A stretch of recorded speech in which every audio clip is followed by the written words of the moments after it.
Je voudrais vous entretenir en quelques mots sur la crise politique. Elle est là, elle est manifeste, elle va faire partie de la banalité de nos jours. 2012 sera une crise majeure. Je dis bien politique. Il y aura bien sûr une crise économique et financière. La crise financière va repartir, elle va exploser, même vraisemblablement. Mais une crise proprement des institutions politiques. Il est grand temps que les Français réfléchissent sur leurs institutions. Nous allons éprouver la validité de nos institutions. Elles ne sont plus valides. Le quinquennat, d'abord, le septennat était déjà une sorte de demi-monarchie, mais qui ne collait pas tout à fait. Déjà, le septennat entretenait la lutte des partis, mais le quinquennat les a redoublées, ces luttes. Et la politique en France devient impossible. Alors, réfléchissons quelques secondes. Voilà un président, Nicolas Sarkozy, on pense ce que l'on veut de lui, on n'a pas apporté d'appréciation morale ou que sais-je, peu importe. Voyons seulement le raisonnement politique. Nicolas Sarkozy a prétendu changer les choses.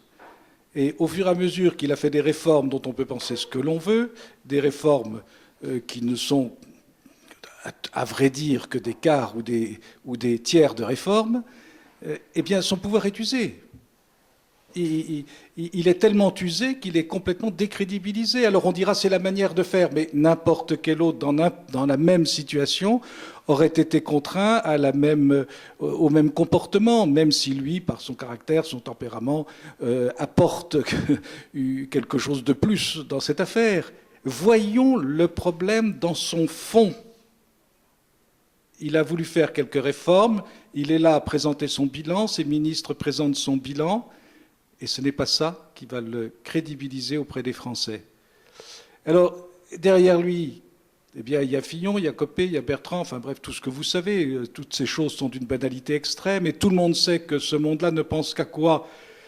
Que si jamais Sarkozy venait à faire défaut, que ce soit eux.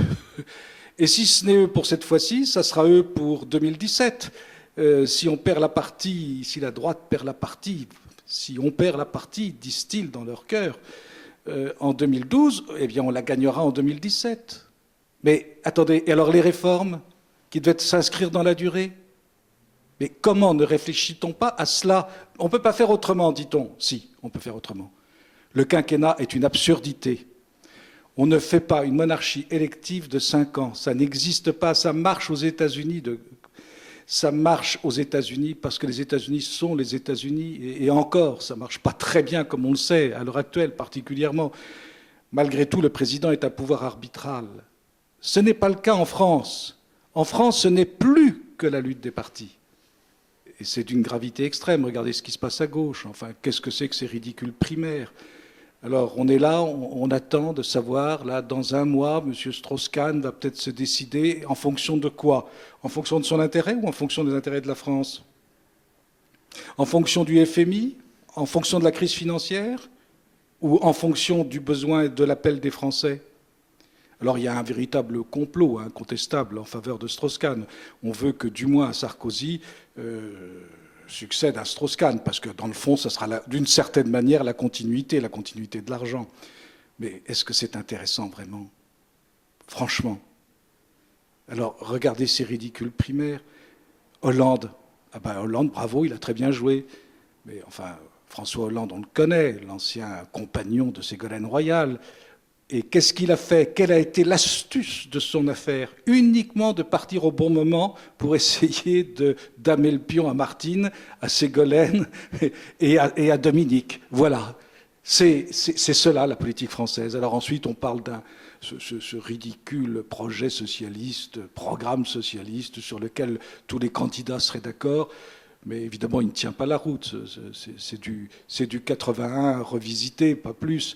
Et tout le monde sait qu'à l'heure actuelle, les finances de la France, l'état concret de la France ne permet absolument pas d'appliquer quelque point que ce soit de ce programme. Ce serait catastrophique, ça mènerait la France, évidemment, à la banqueroute. Donc on en est là, et il y aura Montebourg, et il y a maintenant Monsieur Chevènement, le Tché, enfin voilà.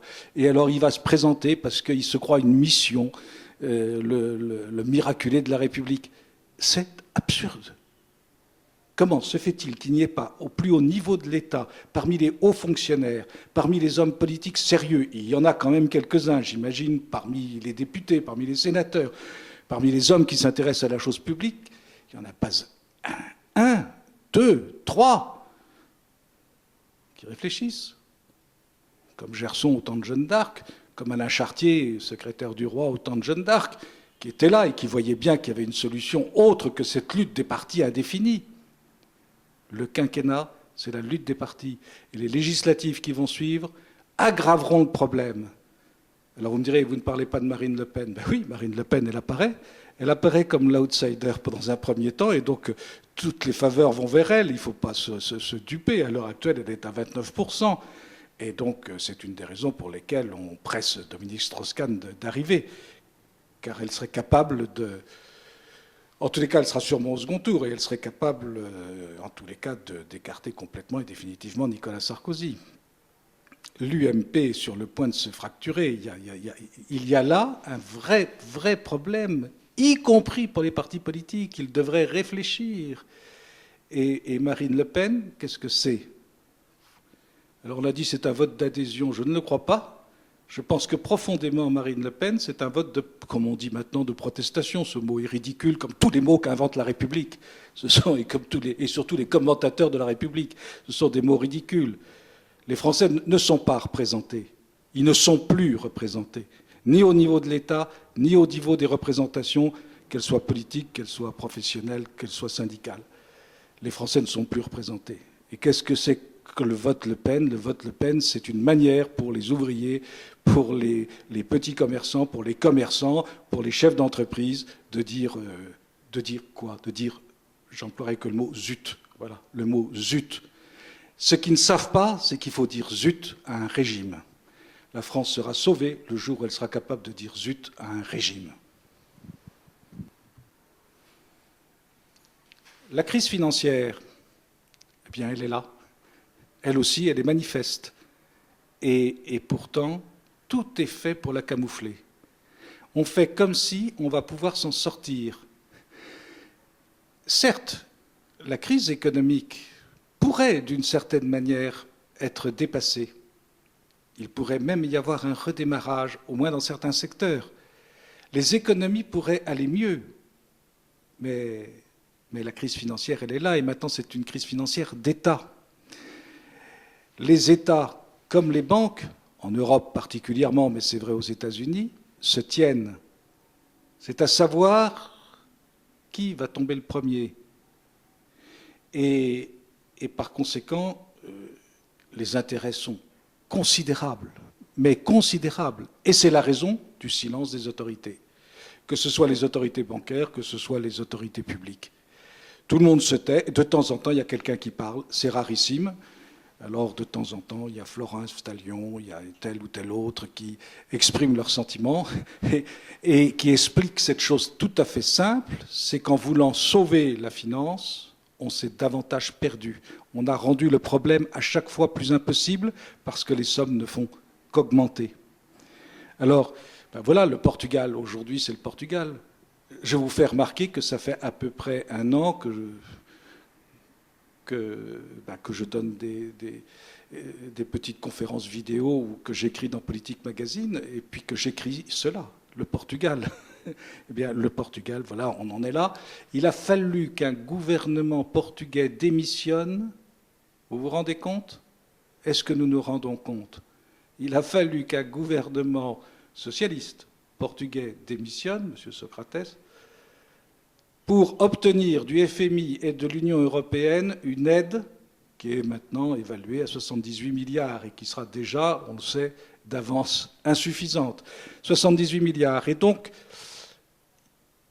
avant même les élections législatives qui vont avoir lieu, le Portugal est engagé à prendre des mesures d'austérité et à répondre aux exigences tant de l'Union européenne que du FMI. Mais alors attendez, on est où là? Où est la légitimité populaire? Enfin, qu'est-ce qui se passe? ça ne tiendra pas. Il est évident que ça ne tiendra pas.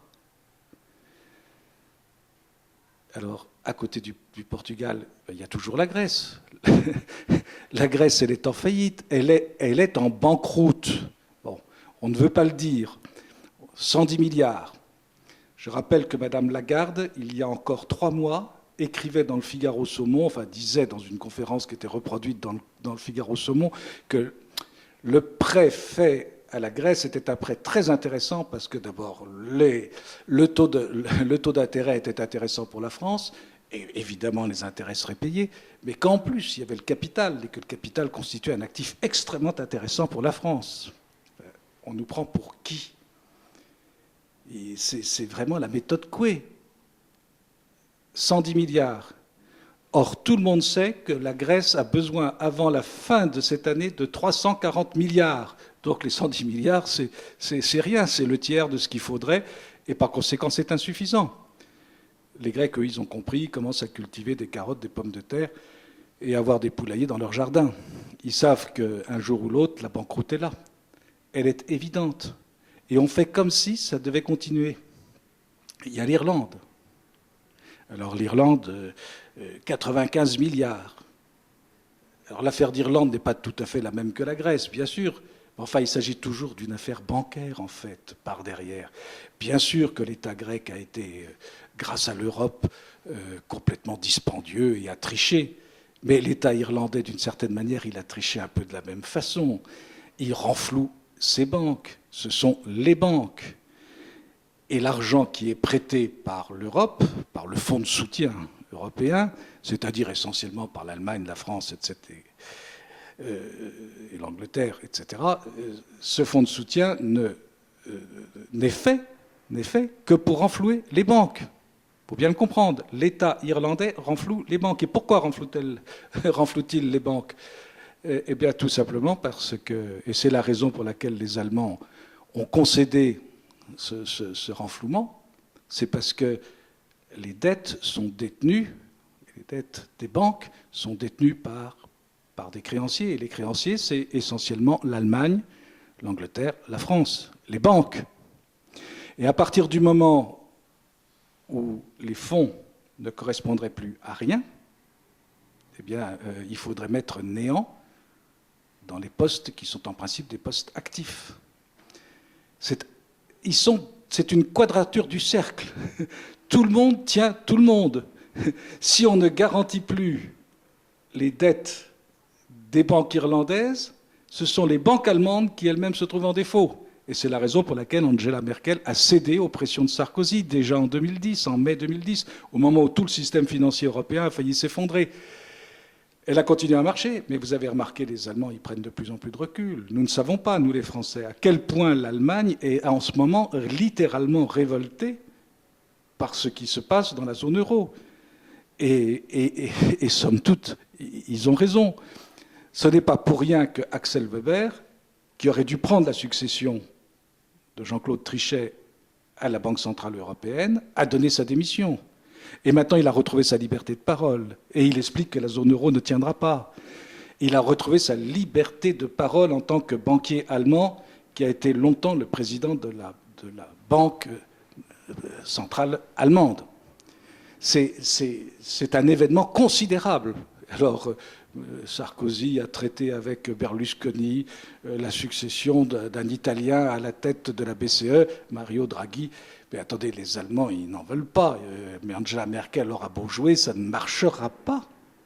Le jour où les Allemands comprendront qu'ils ont plus à perdre à ce jeu qu'à gagner, eh bien, la zone euro n'existera plus. Nous sommes suspendus à la décision allemande.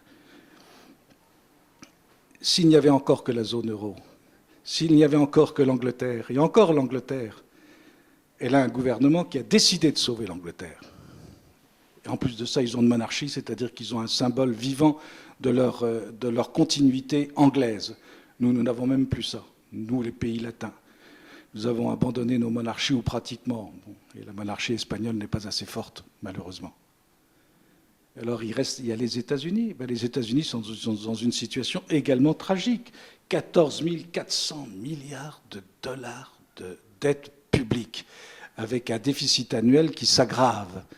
Et donc maintenant, ce qu'on appelle le plafond de la dette, qui en principe est voté par les représentants du peuple, la représentation aux États-Unis est franchie. Et donc il y a un risque que de non-paiement des factures courantes, et en particulier des salaires des fonctionnaires, de l'État. Mais là, il y a un arbitre qui s'appelle Obama.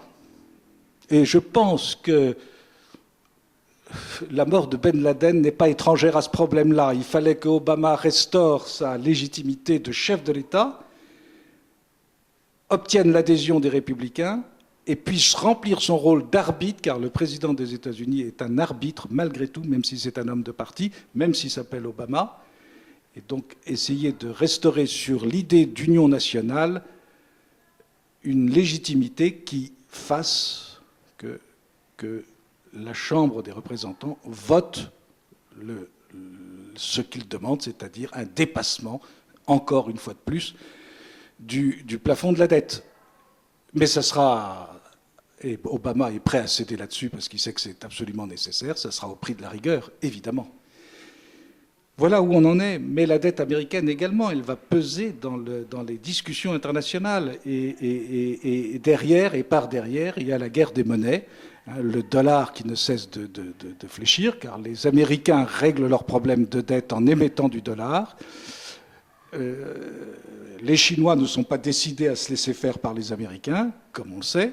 Et quant à la BCE, la Banque centrale européenne, eh bien, elle a décidé d'acheter, elle aussi, des obligations d'État pour sauver l'euro et d'émettre de l'euro en correspondance. Voilà. Et on en est là. Jusqu'où?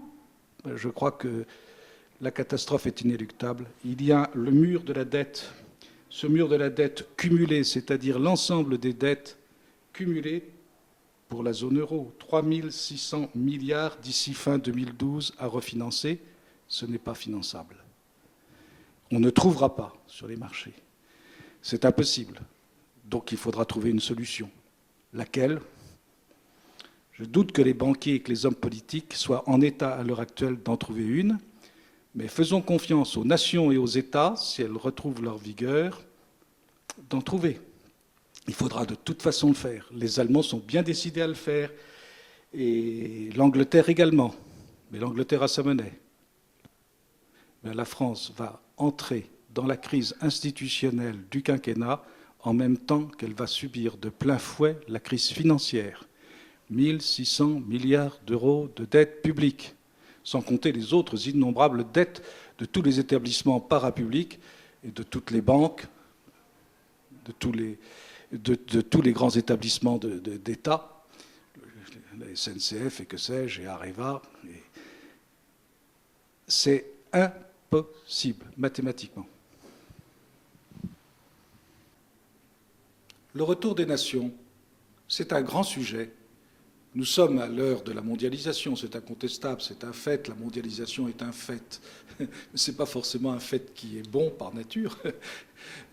C'est comme l'orage, c'est comme la tempête, c'est comme le... Voilà, c'est une donnée qui tient à la multiplication de toutes sortes de moyens techniques, d'information, de paiement, etc., qui fait que la mondialisation est là. La mondialisation est là, et la mondialisation a été incontestablement l'heure des financiers et des spéculateurs. Et du coup, les politiques se sont fait ravir le premier rôle.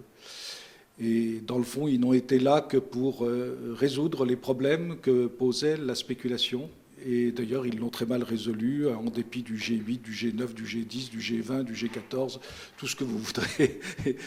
Tout ça, ce sont des rencontres. Bon, ils essayent de faire quelques petites choses, mais les prétendues grandes réformes, elles n'ont pas lieu, elles ne peuvent pas avoir lieu dans ce cadre de la mondialisation, de prétendue régulation de la mondialisation. En revanche, c'est le retour des nations, et c'est là l'heure des politiques.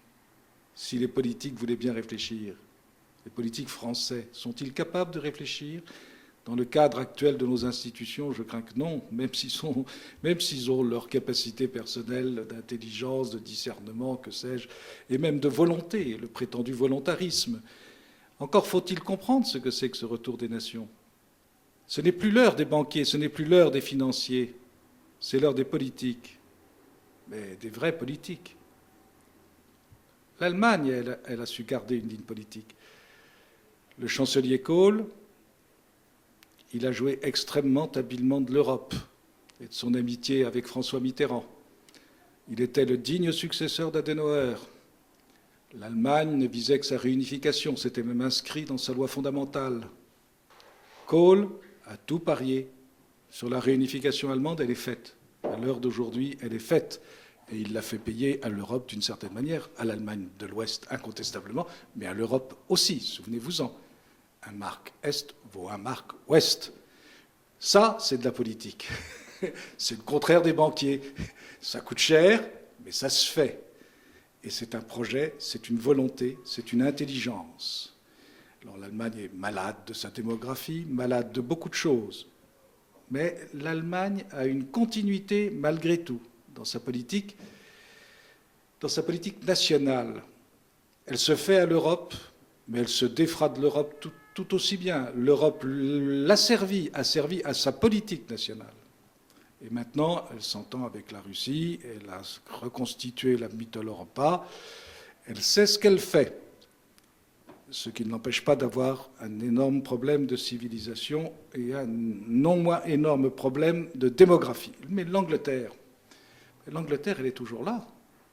Le mariage du prince William et de la princesse Kate a été, de ce point de vue-là, absolument révélateur. La monarchie anglaise est là. Les républicains anglais auront beau faire des lazzi et tout ce que l'on voudra. L'Angleterre éternelle se retrouve dans sa dynastie. Quand on pense à ce qu'était la dynastie française, la dynastie anglaise, c'était rien par rapport à la dynastie française. Les Français ont méprisé leur dynastie et en revanche, ils écoutent à la télé, ils regardent à la télévision la dynastie anglaise. Il faut le faire. Et d'ailleurs, il faut dire que le protocole était admirable, que les jeunes princes étaient, eux aussi, je crois, d'une certaine manière admirables, en tous les cas très représentatifs de ce que pourrait être une Angleterre de demain. Ils sont là, ils ont des difficultés considérables, financières, économiques, d'immigration, etc.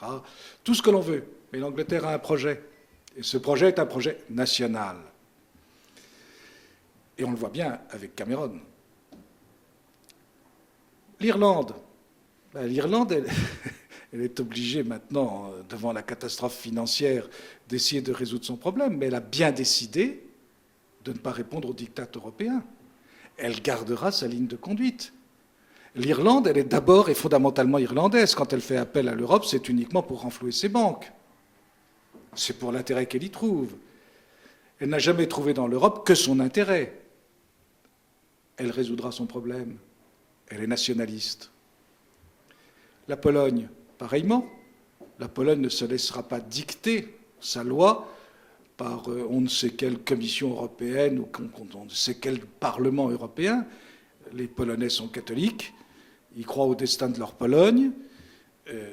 D'ailleurs, ils sont moins affectés que les autres par la crise et ils sont bien décidés à ne pas se faire piéger par l'euro, puisqu'ils très heureusement, ils n'en font pas partie. La Finlande, ça y est, on voit très très bien. Les Finlandais, le parti des vrais Finlandais a fait manifester sa voix, mais les conservateurs qui sont maintenant liés à eux vont devoir suivre la même politique. Et qu'est-ce que c'est ? C'est la Finlande éternelle. C'est la nation finlandaise. Et il n'est pas question que le Finlandais paye pour le Portugais. Ils l'ont fait savoir, ils l'ont dit. Et ils n'ont rien à faire de la Commission européenne. Et entre nous soit dit, ils ont raison. La Hongrie de Viktor Orban, eh bien, elle se dit maintenant chrétienne. Elle veut que ça soit marqué dans sa constitution. Elle réécrit sa constitution. Elle essaye de redonner de la durée à ses institutions. Alors évidemment, tous les journaux de France, et hélas pas de Navarre, tous les journaux de la République française sont là à pousser des cris d'orfraie. Mais les Hongrois ont décidé d'être Hongrois parce qu'ils en ont assez.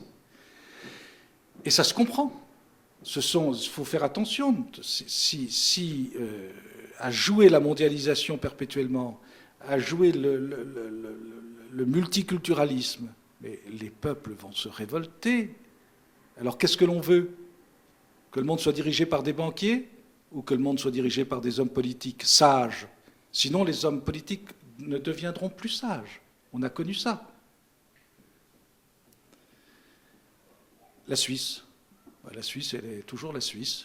Et par ces référendums d'initiative populaire, elle obtient ce qu'elle veut, c'est-à-dire les Suisses obtiennent ce qu'ils veulent, c'est-à-dire d'abord limiter les impôts fédéraux le plus possible, et deuxièmement garder les traditions de la Suisse et par conséquent pas de minaret. Et alors on a beau protester, on a beau hurler, mais qu'est-ce qui proteste, qu'est-ce qui hurle? Sinon les éternels mêmes journaux de gauche, indéfiniment la pensée de gauche, mais on en a plus qu'assez, c'est insignifiant, d'autant plus que ces gens-là sont toujours des gens protégés. Aucun d'entre eux n'a pris à sa charge véritablement ces problèmes. C'est des discours, c'est des articles, ce n'est rien d'autre, ou bien ce sont des mots, bref. Ce sont des salonneries. Eh bien, tout cela est extrêmement significatif. Les États-Unis eux-mêmes connaissent ce renouveau national, alors sous une forme qui nous paraît un peu infantile, vue de loin, parce que les Américains sont des grands enfants, tout le monde le sait. Ben, voilà, très bien, très bien. Mais entre nous soit dit, Obama est aussi bien un grand enfant que les Tea Party. Enfin, c'est en réalité du même ordre. La vérité, c'est qu'à l'heure actuelle apparaît l'heure des nations, et à travers tous les continents, que ce soit en Chine, que ce soit au Japon. Le Japon, avec son épreuve, a décidé d'être plus japonais que possible, que jamais. Et ils vont s'en sortir, malgré leur dette effroyable, malgré les difficultés. Le Japon croit au Japon éternel. Et il en est ainsi de tous les pays, sauf les pays qui sont dans un état de chaos, malheureusement beaucoup de pays africains. Mais il n'est pas dit que derrière la révolte arabe, il n'apparaissent pas de nouveau des nationalismes. Et nous, c'est tragique. Nous, les pays du sud de l'Europe, eh bien, nous sommes très, très mal pris. Parce que ce soit l'Italie, que ce soit la France, que ce soit l'Espagne, que ce soit le Portugal, des institutions contraires à nos traditions ont émasculé l'esprit public. Je crois qu'en Espagne, il subsiste, plus vivant. Il y a une Espagne catholique, une Espagne traditionnelle, qui vit toujours et qui se manifeste. Il y a, je crois, un Portugal également, qui est capable de se manifester. Il y a peut-être en Italie des forces très diverses, parce que l'Italie, comme chacun sait, est une nation plus que récente et qui n'existe pas véritablement en État national. Mais la France, c'est la France qui est inquiétante. La France, elle est dans une contradiction perpétuelle. Toute son élite gouvernementale, toute son élite intellectuelle est dans une contradiction perpétuelle. Écoutez-les. Ce n'est pas difficile. Leur discours, c'est toujours la même chose. Là, ils n'ont plus de projet français. Sauf par-ci, par-là, quelques perles de nos anciens fleurons, voilà, de nos anciens fleurons que l'on essaye de conserver. Très bien, ça c'est la force de la France. Mais à l'heure actuelle, pour sauver l'Europe, sous-entendu la France, il faut faire davantage d'Europe. Les Français sont les seuls à constamment vouloir avancer dans le projet européen pour bloquer les choses et les rendre irréversibles. Et en même temps, à chaque fois que le projet européen avance, les intérêts français sont compromis, que ce soit la politique industrielle de la France, que ce soit la politique agricole commune, que ce soit maintenant les questions d'immigration. On l'a bien vu avec l'affaire de Schengen, l'affaire des Tunisiens qui recevaient leur carte de séjour, leur permis de séjour de l'Italie et qui remontaient en France. On a bien vu que la prétendue structure européenne jouait constamment contre les intérêts vitaux de la France. Eh bien, la France, elle en est là, cette contradiction. On va faire plus d'Europe au moment précis où il faut sauver ses intérêts à elle. Et alors elle proteste. À chaque fois qu'on fait plus d'Europe, elle proteste. Il faut entendre les ministres, M. Le Maire, qui protestent contre les décisions concernant la politique agricole commune.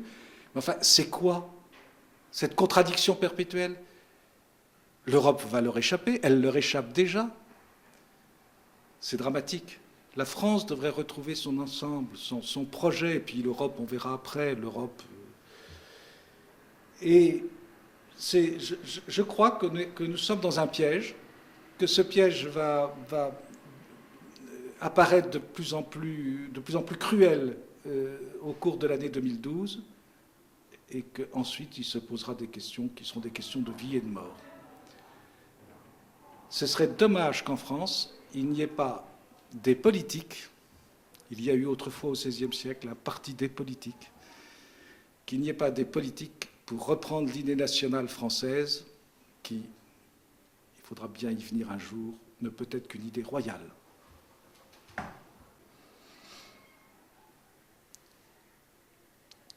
La question internationale. L'international redevient à la mode.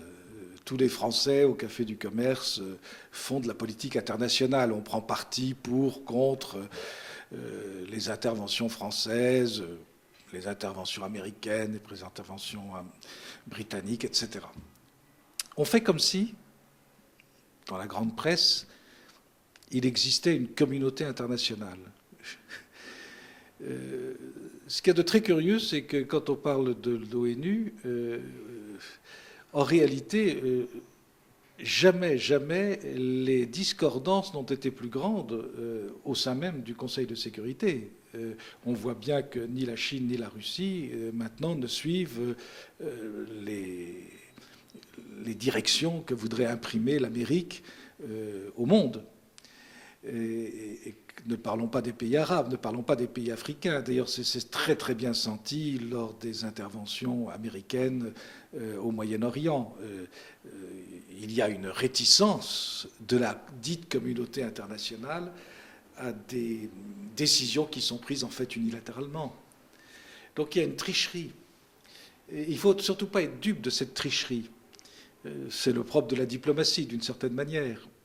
Mais il y a quelque chose de plus grave, parce qu'on fait semblant, sous le couvert des droits de l'homme, du droit des peuples, de créer une unanimité. Et en réalité, cette unanimité n'existe pas. Il y a des intérêts nationaux. La Turquie a des intérêts, le Japon a des intérêts, les États-Unis ont des intérêts. La Turquie sait très très bien que le Moyen-Orient est en train de se transformer, de se changer. La Turquie est obligée de faire attention. La Turquie ne pense qu'à la Turquie. Les Turcs ne pensent qu'à la Turquie. S'imaginer qu'ils ont une volonté d'intégration dans l'Europe, de s'assagir, etc. Mais tout ça, ce sont des aberrations. Les Turcs, s'ils ont une volonté d'entrer dans l'Europe, c'est uniquement dans l'intérêt de la Turquie et des Turcs. Eh bien, c'est dans ce cadre-là qu'il faut bien comprendre les engagements français.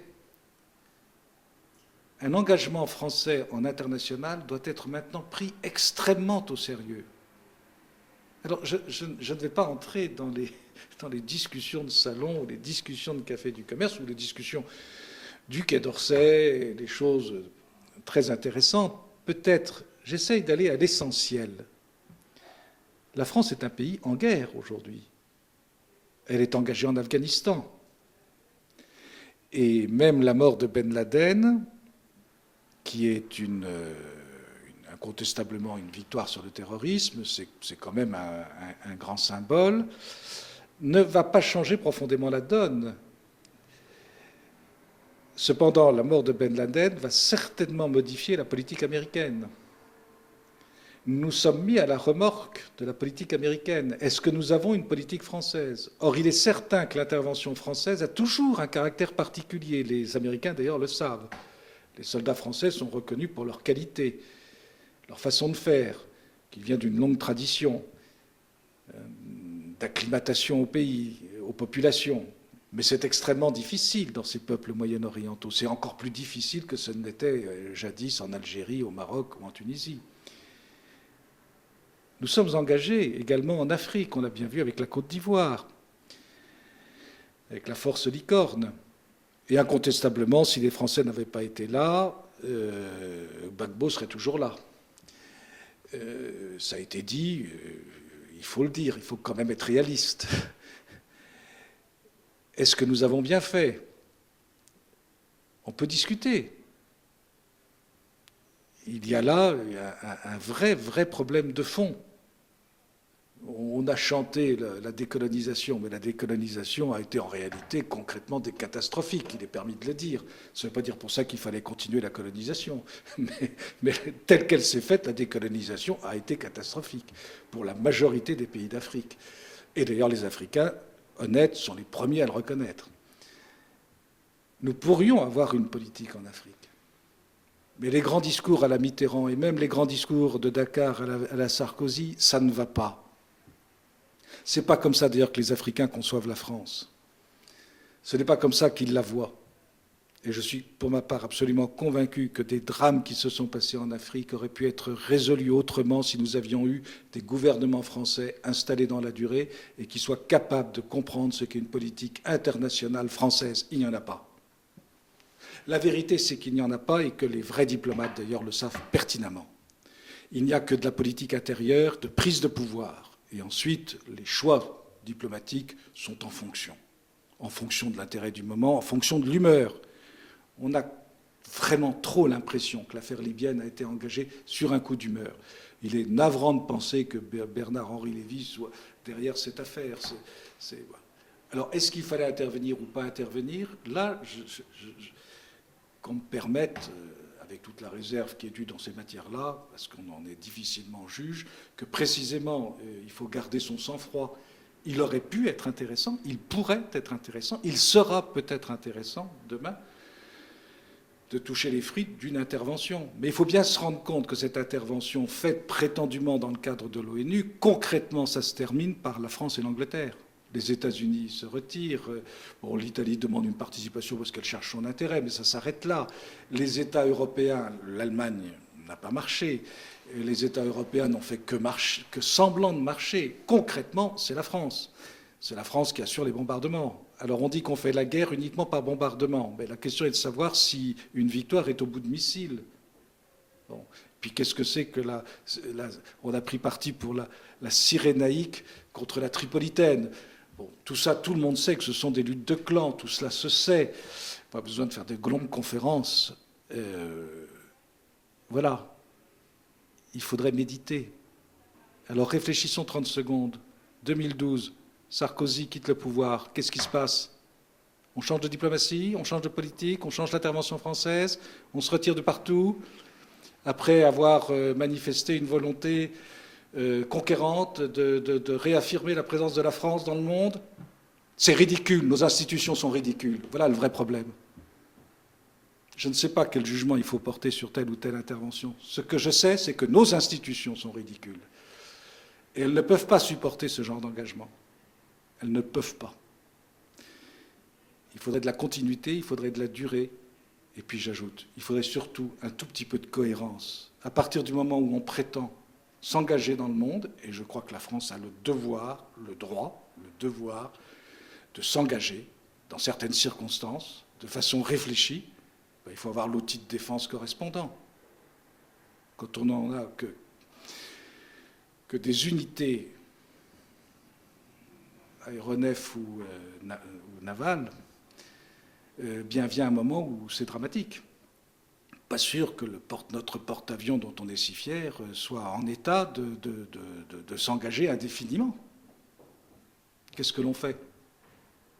Si la France veut une politique extérieure, il faut qu'elle ait une politique de défense. Voilà la conclusion. Mais pour ça, je ne suis pas sûr qu'aucun chef de l'État français, parmi tous ceux qui se présentent à l'horizon, il y en ait un seul qui ait la capacité de comprendre, ne serait-ce que de comprendre, en passant au-dessus de son esprit de parti, qu'il doit y avoir une cohérence nationale. Il y a une question religieuse. Elle existe, et particulièrement en France, pays qui se prétend laïque. Et cette question religieuse, elle est primordiale. La question de la foi est primordiale. C'est ce que ni les banquiers, ni les politiques actuels, malheureusement, enfin pas tous, quelques-uns commencent à comprendre, ne veulent pas comprendre. Les fonctionnaires vivent dans cette habitude que la religion n'existe pas. On fait comme si la religion n'existait pas. Et c'est une erreur. La religion, elle existe. Elle est au cœur de tout homme, de toute façon. Sauf peut-être maintenant, de fait, à force de vouloir créer un nouvel homme français, complètement coupé de ses racines, on arrive à avoir une sorte de citoyen, une sorte d'ectoplasme qui n'a jamais, jamais, jamais réfléchi sur la question ni du passé, ni de l'avenir, ni d'où l'on vient, ni où l'on va. Mais à ce moment-là, c'est dramatique. On n'a plus qu'à faire qu'à des zombies. Non, la question religieuse, elle est primordiale. Elle est primordiale en France. Pourquoi la France est-elle dans cet état de mal-être? En réalité, la France, elle est catholique, elle est chrétienne. Elle a été baptisée dans le baptistère de Reims avec son roi Clovis, son premier roi. Voilà, bon, et puis Jean-Paul II l'a dit à Reims, il a eu parfaitement raison de le dire. Et puis vouloir dire le contraire, c'est une absurdité historique. Mais on en a assez d'être submergé par des contre-vérités historiques. La France n'est pas née en 1789, elle n'est pas née avec le petit père Combes. Ce n'est pas le petit père Combes qui définit ce qu'est la réalité française. Enfin, heureusement, c'est 2000 ans de catholicisme et de catholicisme romain. Et cependant, d'un catholicisme qui est capable de comprendre ce qu'est un pouvoir laïque, car le pouvoir de nos rois était un pouvoir certes sacralisé, certes sacré, mais en même temps, c'était un pouvoir qui était capable de conserver son indépendance, justement, une indépendance que l'on n'a plus. Car rien n'est pire que le cléricalisme.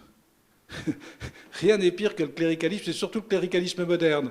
Car maintenant, les clercs, qui sont de moins en moins nombreux, mais qui ont de moins en moins de pouvoir, eh bien évidemment, ils ont tendance à l'exagérer. Alors surtout si ces clercs sont de gauche, comme par hasard. Alors ils deviennent d'un cléricalisme effréné, et ils nous imposent leurs options, les options fondamentales de l'Église de France. Alors très heureusement, autrefois, il y avait un roi, mais disons les choses maintenant comme elles doivent être dites. On commence à en avoir assez de ces discussions insensées qui, depuis 2 siècles, nous ravagent. Il y avait un roi pour équilibrer les choses, ça se passait de temps en temps mal avec l'autorité ecclésiastique, ça se passait quelquefois, dans la plupart des cas, ça se passait bien, et puis on sortait de ces crises. Car en France, on n'est jamais devenu ni schismatique ni hérétique sur la question religieuse. Je parle dans ce qui concerne, même le protestantisme français pourrait se reconnaître dans les propos que je tiens. Voilà. Eh bien oui, la question religieuse, elle est là, elle est prégnante. Elle est tellement prégnante qu'au nom de la laïcité, la République française ne sait plus se défendre. Voilà, la religion musulmane, elle se manifeste. L'islam se manifeste. C'est dans sa nature. On a interdit aux Français de manifester leur foi, où que ce soit. Pourtant, les Français sont assez fins pour distinguer, je parle d'une manière générale, bien sûr, il y a toujours des cas particuliers, il y a toujours des zinzins partout, mais le Français était tout à fait capable d'être pieux à l'Église et d'être un excellent chef d'entreprise ou un excellent fonctionnaire ou un excellent commerçant, sans qu'un domaine empiète sur l'autre véritablement, mais le tout étant coordonné dans une unique personne humaine. Voilà. C'est ça l'incarnation. Alors on a refusé l'incarnation, on a coupé. On a dit qu'il y avait la laïcité. La laïcité est devenue le laïcisme. Alors, sous prétexte de pouvoir légiférer à propos des signes extérieurs de l'islamisme, on a interdit aux catholiques de manifester les leurs. Attendez, c'est quoi? C'est quoi la République? C'est rien. C'est un néant, c'est un vide. Enfin, il faut dire les choses comme elles sont. Alors, sauf si le mot République veut dire État. Mais ayons un État dans la tradition française. La tradition française veut que l'État...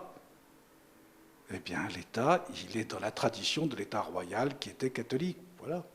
Et d'ailleurs, c'est tellement vrai qu'il ne viendrait pas à l'idée d'un maire, d'un bon maire, d'une ville, même de gauche, même communiste, de ne pas assister le 11 novembre ou à telle ou telle fête de village ou de ville ou de bourg, de ne pas assister à la messe qui inaugure la cérémonie. Enfin, c'était comme ça jusqu'à ces dernières années.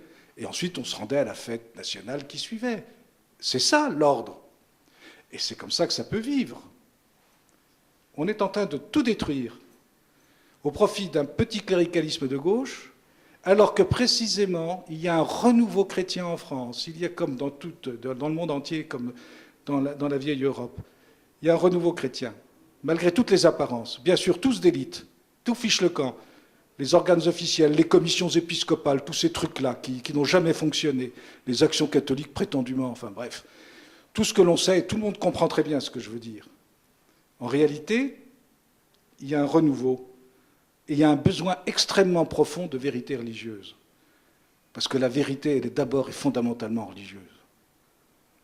Tous les grands esprits l'ont compris. Tout le monde le sait. Voyons, vient un moment où il faut mourir. On est sur Terre et on meurt. Et tout cela se joue en quelques années.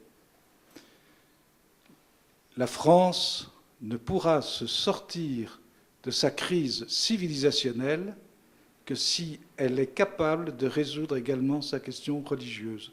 Et les autorités religieuses feraient bien d'y réfléchir elles-mêmes. On est très heureux d'apprendre qu'une autorité religieuse a rempli sa fonction d'autorité religieuse véritable, c'est-à-dire s'occuper du salut des âmes, qui est la première de toutes les lois, au lieu d'entrer dans des considérations indéfinies qui ennuient tout le monde. C'est fini du Dieu n'est pas conservateur du cardinal Marty. C'est fini. On ne veut plus de ça. On veut des évêques, on veut des prêtres, on veut des séminaristes, on veut des congrégations religieuses qui soient fiers de leur passé et par conséquent capables d'assumer l'avenir. Et la France revivra. ESET, suivant laquelle on vous propose pendant 2 ans, par exemple, un taux extrêmement bas, mettons, de 2%, quand les taux immobiliers étaient à 5, 2%. Par contre, on vous dit que 2 ans plus tard, on passera à 5%. Et que 2 ans plus tard, on passera à 8%. C'est-à-dire, ce ne sont pas, au sens vrai du terme, des prêts indexés avec une clause d'indexation précise, ce sont des augmentations de taux contractuels. Donc, j'achète. Je sais que dans 2 ans, je ne pourrai pas payer mon crédit. Mais dans 2 ans, je revends ma maison. Et je recommence l'opération. Donc, tant que le marché immobilier montait, tout le monde était content. Et comme les créances hypothécaires sont... Vous savez qu'il y a un marché hypothécaire. Il y a un marché de tout. Tout est affaire de marché. Y compris, vous le savez, la monnaie, le travail et autres. Non. Marché des crédits hypothécaires. Ces créances sont assurées par des compagnies qui ont pignon sur rue, AIG en particulier, on en reparlera tout à l'heure. Par conséquent, ce sont